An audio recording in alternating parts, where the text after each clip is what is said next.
All right, so we've been working attacks from the full guard position, submissions from our back.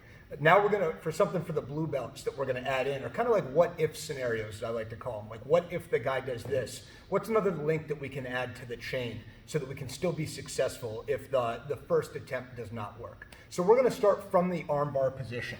So Brian's gonna come on top of me. And now I'm gonna go into the same armbar that we just did. So I break the grip, I go towards my diagonal crunch, vining around the arm. Now, as I do my reverse crunch, I'm gonna pull down onto the shoulder to control posture. Foot goes into the hip. Now, as I bite, we're coming over the head, closing off space, taking out the slack, and then controlling his head as well. Now, as we're going towards the end of the lever here, a common response from an experienced jiu-jitsu practitioner is going to be to seal off at this arm, so they're going to reinforce their lever like so, and then they're going to start working towards a stacked position. So you see right now where Brian is, he's stacked, he's bringing my knee towards my nose, and that makes it tough for me to extend.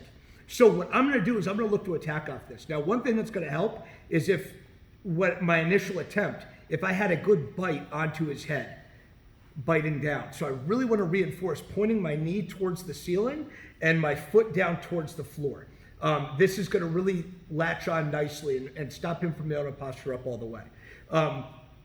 Now we're going to look to attack this position. So Brian right now, I almost think of him as like a table. If we try to put weight on one side or the other at a corner of his back, where is he going to lose his base? So on the far side, towards his legs, he has two legs there that are serving as base points. The shoulder closest towards me, which is another corner, that's going to serve as another one as he's driving down. But the far shoulder onto the other side, that doesn't have anything supporting him. So I maintain my thread now with the arm so that I can still maintain control. And what I like to do is I like to open up my hip onto on the armpit side, and now I'm going to do a windshield wiper. As I windshield wiper, my hip rather is going to rotate externally. So as I start wipering back through, I bite down with my legs and I hip in to break his base. So one time with it, as we open up, we come back. Now we break his base. And from here, we're looking to attack the armbar from the top position.